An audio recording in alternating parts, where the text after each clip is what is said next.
So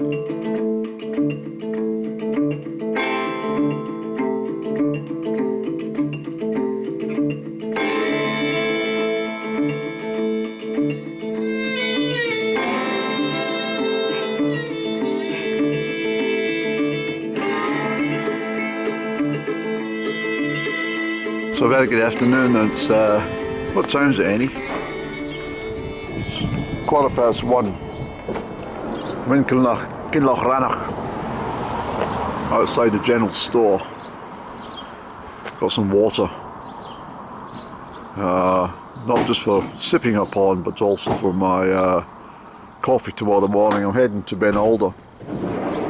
So I asked in the shop again if they knew this lady I met at Almarie in September 2022, but nope. And they remembered, they said, "You asked this before." I says, "I know, but I just want to see if your memory had been rekindled." But they said no. So I have no idea. It's such a mystery. I think it will always remain a mystery, and I'm convinced she came from the other side. Guardian angel. And anyway, we're heading west, back over the bridge, and as I say often, it's very difficult to get a nice picture these days without bloody wheelie bins in it. It's cold in the wind, but the sun's pleasantly warm. You'd expect that in the third week of April. Glorious morning down in Strathern, but I thought, let's just go and let's get up to Ben Alder and see if we can find my tobacco tin from October 22. And I've got a long journey ahead of me, so I better crack on. I don't want to be late again, but at least I've got more daylight, and the weather conditions look like they'll stay settled, dry, but they might get some snow flurries up the tops because that wind is coming from the north. And as I say, it is bitterly cold, even though it's sunny. But we'll march on, Annie. Postman's been. So anyone sending postcards to beloved anywhere in the world will be pleased that they're now en route. Hi Bobo, I never saw you there. How you getting on? Hello there. Hi Bobo. Hello. You get a drink of water, did you? Did you? You get a drink of water? Well, nice meeting you. Have a nice afternoon. She won't be long, whoever it was. Bye bye. So there's Loch Rannoch stretching out before us. I'm just about to leave the village now. And that's the Glencoe Mountains in the distance, you see. But we're not going that way, Eddie. We're going north once we get along here about 16 miles. We'll park up at Rannoch Lodge and put our boots on and get moving. Heavy rucksack. I didn't bring any coal or sticks this time, but I brought candles and firelighters just in case there's any. Well, there should be some dry material in the woods to burn. So that's the option for me today. We better crack on, Annie. Come on, let's go. Okay, so I've arrived at Rannoch Lodge, and the time is exactly, well, I just arrived there at 10 minutes to 2, and this is my starting point for the walk. I'm going to keep my trainers on. I'm going to carry my boots and over the top of my rucksack to make for easy walking until I get to the bogland, and that should keep us in. Well, we'll see what happens, Andy. But it's a long way to go. So I've parked up. I've left ample spaces for other drivers who may wish to use the parking bay here. It's not much, and I understand a lot of people end up down in here because they don't see it. So we better get moving, Andy. All right, so I've opted to take my big boots upon my feet. I've got my trainers in the rucksack. It's a big rucksack.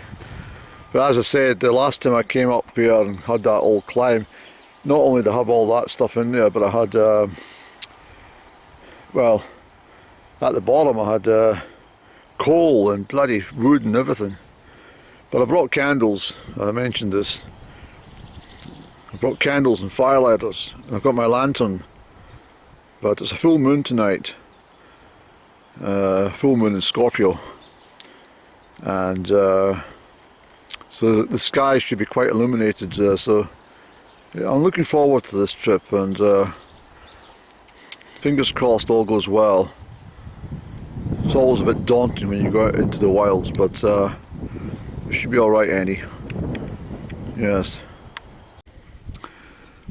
So the sun's trying to peer through the clouds. The clouds that were not forecast by the Met Office, I have to tell you, but even worse, the wind is very cold. I've got my gloves on, that's how cold it is. Third week in April, and the wind's coming right from the northeast at the moment. And I have to tell you, it's pretty cold. It's going to be a cold night tonight. And I think I said earlier on, I think if anything falls on top of the mountain tops, it'll definitely be of snow. No doubt about it. But I'm making good progress. I'm just trying to get my head around that most of this stuff that I've done last time was in bloody pitch dark. This was done before the last of the daylight had gone. I remember that much. And because it's along here that I finally put my torch on, reluctantly. I'm talking about the time in October. I think that was the 23rd of October, was it, Annie?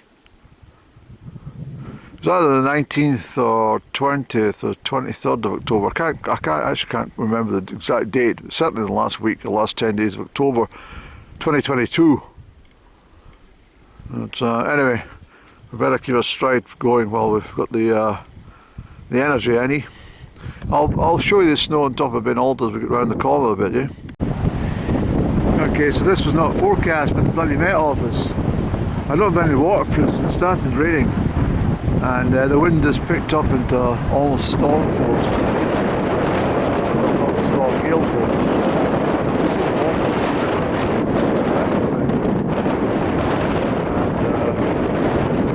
I don't think Ben Alder likes me. I'm always troubled to get here.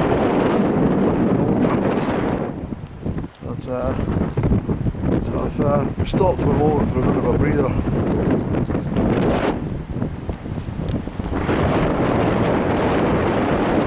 It's not very nice. It's just not forecast, as I say.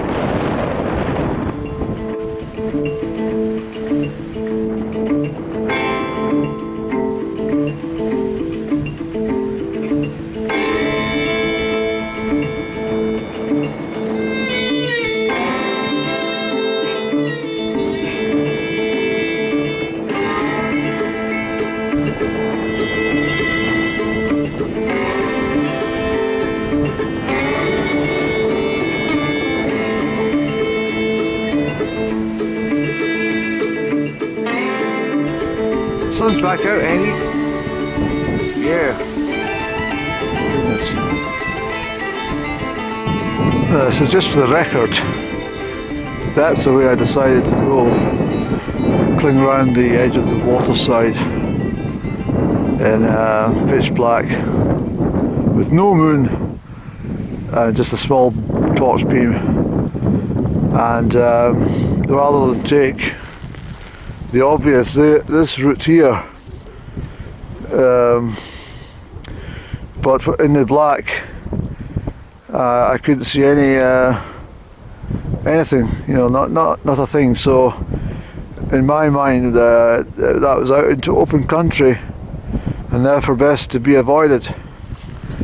And at least for this way I was picking up some light from the tree bark, and obviously occasionally the water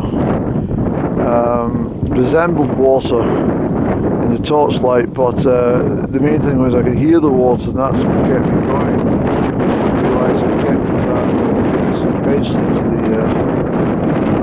the Alder Bay.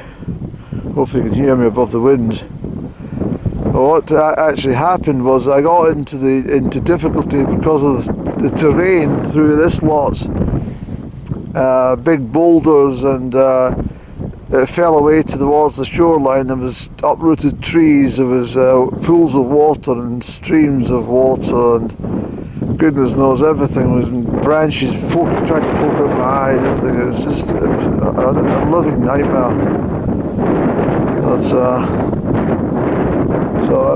I'm not trusting the weather tonight at all. Up to Ben Alder there, you can probably still see some snow up there, but you can't see the summit. It's shrouded in mist, and there's more rain coming through.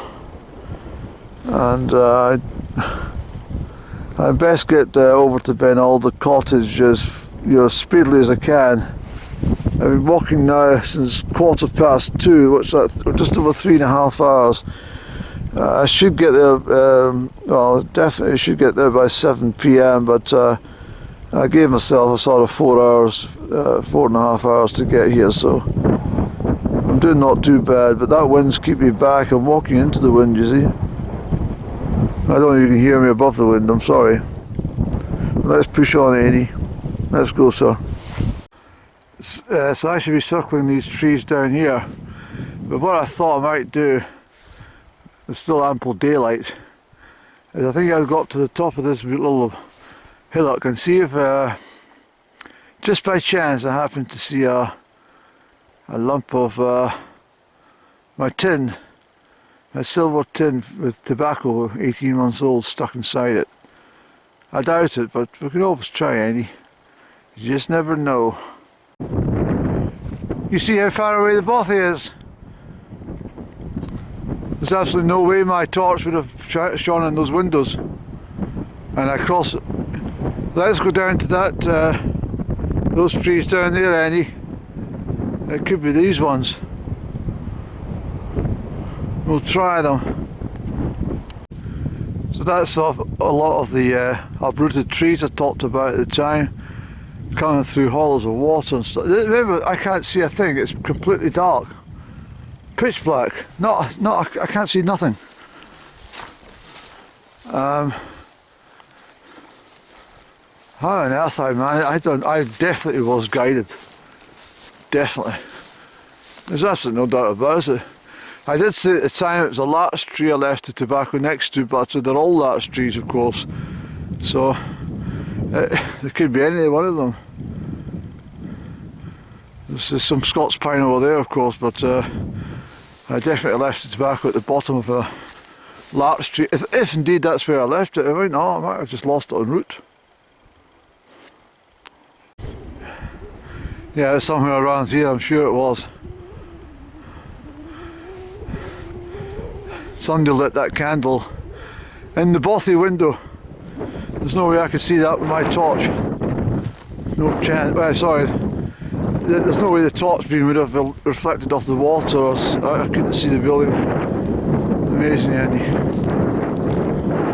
It's been quite hard work getting here today as well.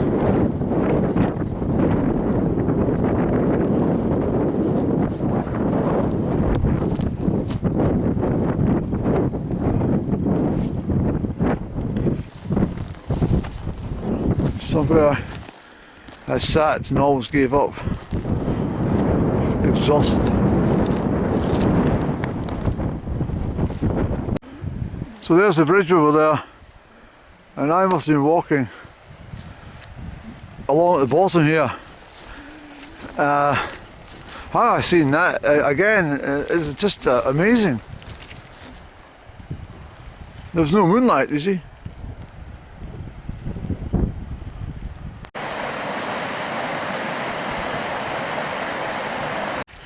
Alright, it's 20 minutes to 7. I left the motor car at 2:15. I gave myself 4.5 hours, so perfect timing, Andy. But it's cold, it's damp, and it doesn't look like there's anyone at home, Andy. There's certainly no fire on, so we'll have to attend to that, see if there's any firewood or anything at all. Because remember, you didn't bring any coal this time, Andy. Yeah. Alright, the first job I've done is clean out and put on the fire here in the Bothy at Ben Alder cottage, but the place is quite dirty at the moment. I'm going to need to give it a bit of a tidy up, a sweep up.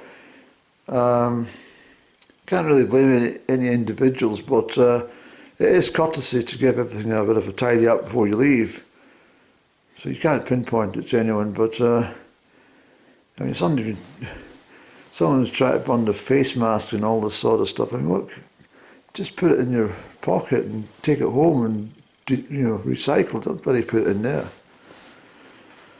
And anyway, I'm not complaining about it. The place is very smelly, so I've had to ventilate. I've got the front doors wide open.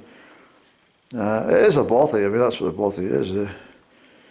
But at the moment, I'm the only person here, so very good news. 7 o'clock. If no one turns up by 9, I don't think there'll be anyone at all. I'm surprised because the forecast was good this morning, but whatever happened to it, hell knows. It's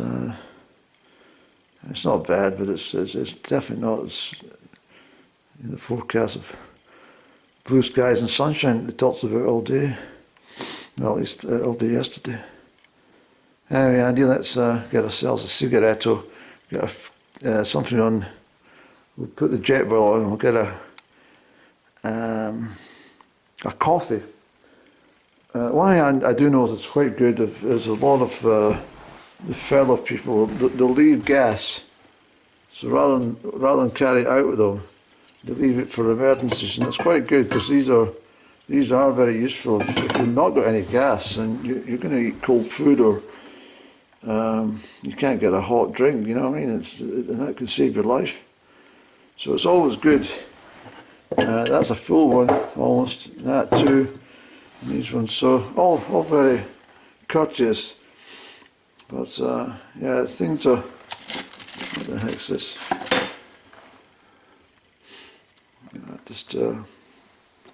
No, it's not supposed to be a home from home. It's meant to be an emergency shelter, not a bloody, the Ritz Hotel. But anyway, let's get a cigarette, Winnie. All right, so I've got good fire on the go, and the lantern's up and running. So when it gets dark, there I need to turn the light off. And this is my sleep system. I just put down foil first of all. That keeps away all the sharp objects and also acts as insulation. And then my roll mat just goes out like that. And then I'll put my sleeping bag down. Hold a second. So I've got my sleeping bag there. I've got a thinner sleeping bag, which is a summer one. I'm talking, when it's humid weather, you don't need a sleeping bag. That's just a cover, and I can either draw that across the top of me, or I'll use it as a base layer. You see. But either way, that's my sleeping quarters for tonight. I've put in a sleeping bag holder. I've put in one of my tops, and that makes it a little pillow. Helps, doesn't it? So let's get a coffee on the go, Annie. So I put the gas on in my jet boil, and that should steam away and give me some boiling water for some coffee. Badly needing a cup of coffee, Annie. So there we go, a little black coffee, and I don't need it particularly strong because I don't want to be keeping awake all night, you see. But I want it to taste delicious enough so that I'm enjoying a cigaretto. I bring the coffee in this little plastic container. And that's my own jet boil. It was a really good investment. That saved my life many a time for getting heat. My fingers are really numb with the cold. You wouldn't believe how cold it is out there. Well, you probably can, but it's bitterly cold, ain't it? Well, let's get this coffee inside us. Let's get a cigarette and then we'll feel happy over the fire. Yes. It's definitely a very bleak and lonely place to be. Ben Alder cottage.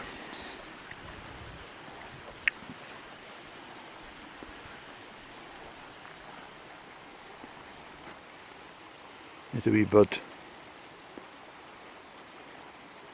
Chaffinch.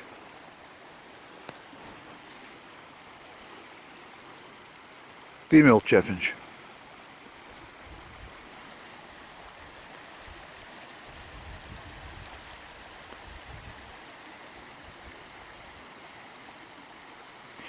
Yeah, if you're coming off the mountains in a blizzard and you get to this place, it is a respite from the elements, outdoors, but it's certainly not a home from home, because it's well, there's no running water, no electricity, and there's no heating really. It's just a fire which doesn't heat anything. It just burns and makes you feel better. At least it's something any. But I have to say, I'm terribly disappointed with the forecast, the way it's turned out, because it's just not the way that I was expecting to be sitting here, potentially sitting out here in a seat with the sunshine blazing over across the moors. But it's bitterly cold, I'm not joking. It's really cold. The wind's dropped, so that indicates a frost is coming. And the full moon will be rising over there to the southeast, probably about 9 o'clock or something.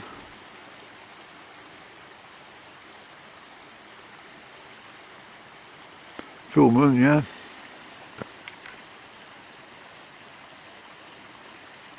But just enjoy the silence, Annie, the tranquility, the peace of the water and stuff. Nog erg, calm down.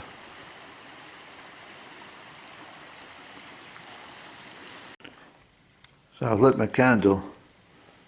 I brought a couple of candles, beeswax candles. I'll leave these, and the firelighters I'll leave.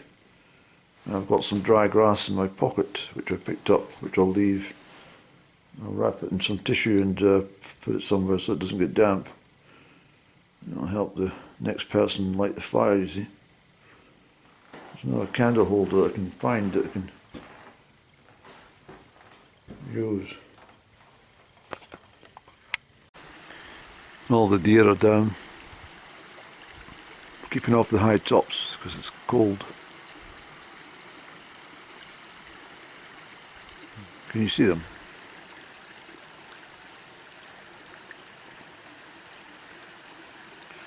So I might get some knocking at the door. If they smell some food, they might come and chap in the door.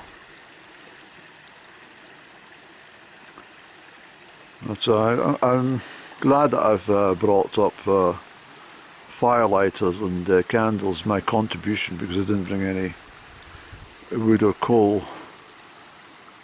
But, it's certainly going to be a cold night, but at least it's, well, the wind's still blowing about. But I'm glad I came up all the same. It is difficult.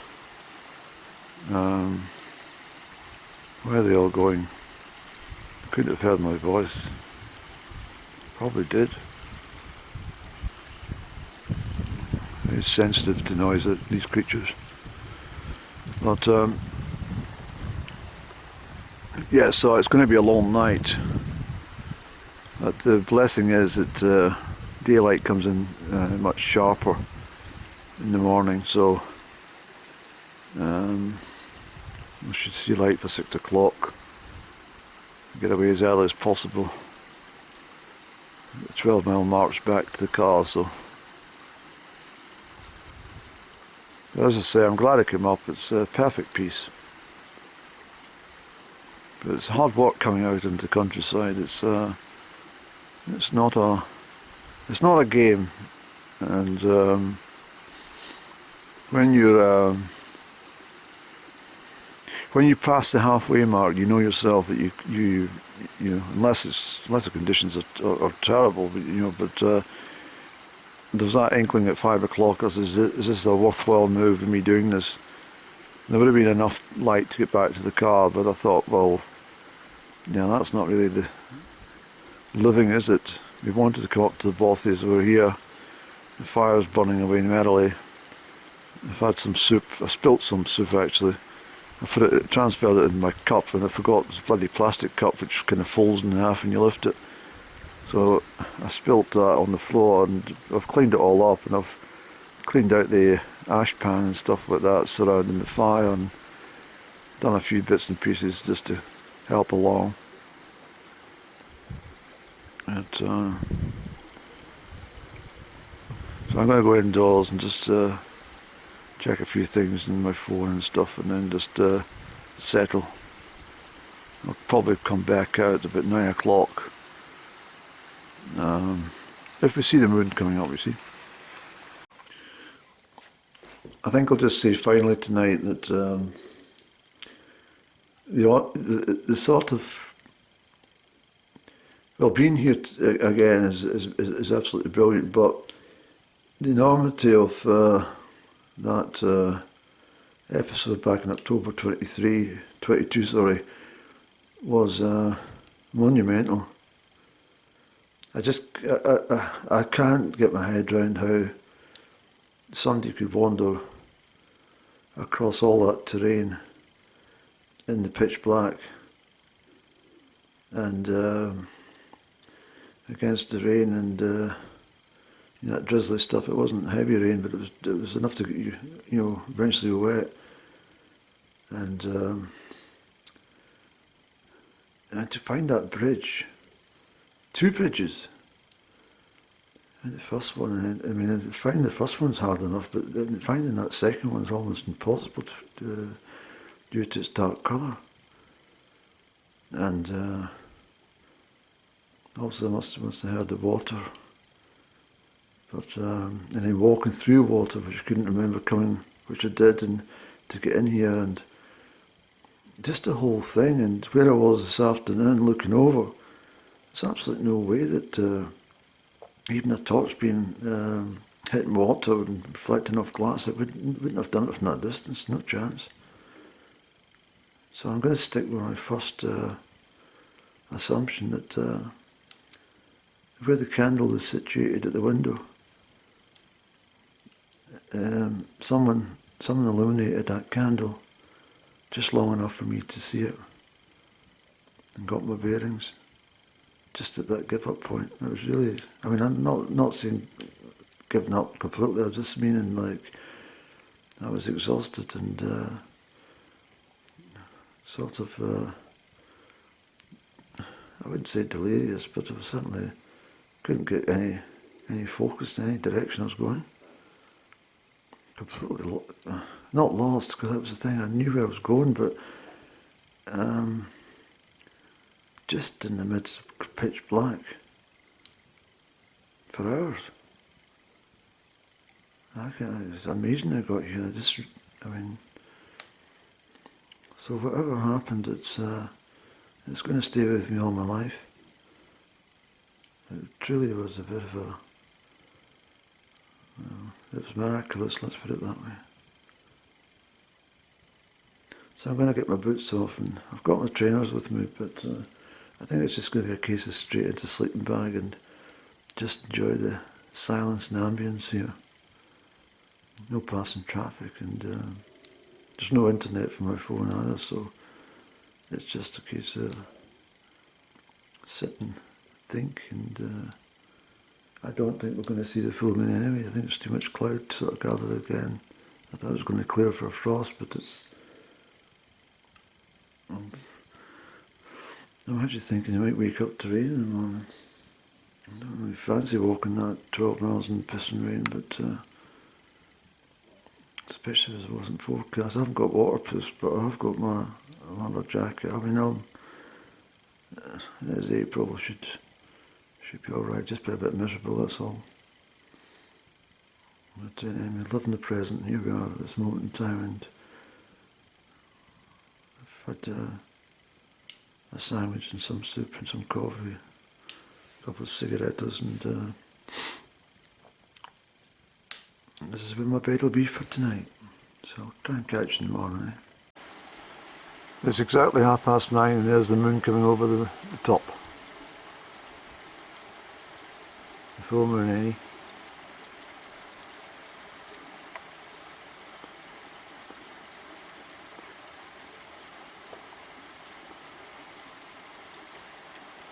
Let it come up a little.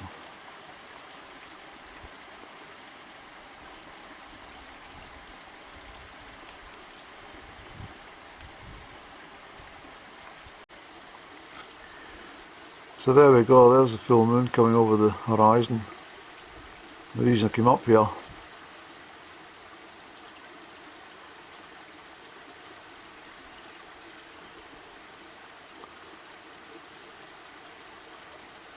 Isn't it fantastic? Oops. Can you see it properly? It's gone into the cloud.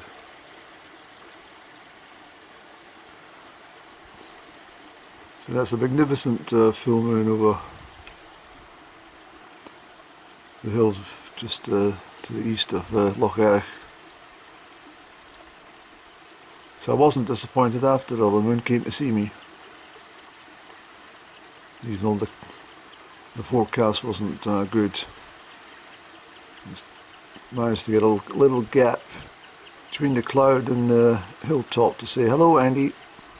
I know you were waiting for me." The thing is going to be lost in the cloud, I'm afraid. It's a sort of moon that eats up the cloud over the night. If you've got time to watch it go over the sky, that's exactly what it does. Good night. Good night, moon. I'm so pleased the moon got up. I waited a couple of seconds and it just started to enter the cloud, but I'm delighted that this happened. Truly delighted. A lovely fire to snooze upon. Obviously I've closed the doors in this fire. It's a bit like my own fire. You open the doors to get some heat, but close them and the fire burns away at its own tempo. Yeah. It's made all the difference having the fire tonight, I can assure you. Just like the last time, but it saved me bringing in all that coal. So, as I said before, I brought in candles and firelighters, and that helps somebody else, you see. It's hard work bringing in coal, along with all your equipment. It's just too much. I mean, that last time, honestly, it was just a ridiculous weight. I don't know why I done that, but it certainly it added to all the drama on the events. Sorry to go on about it, but it's just one of these dates, you know, in the chapter of life that I'll never forget.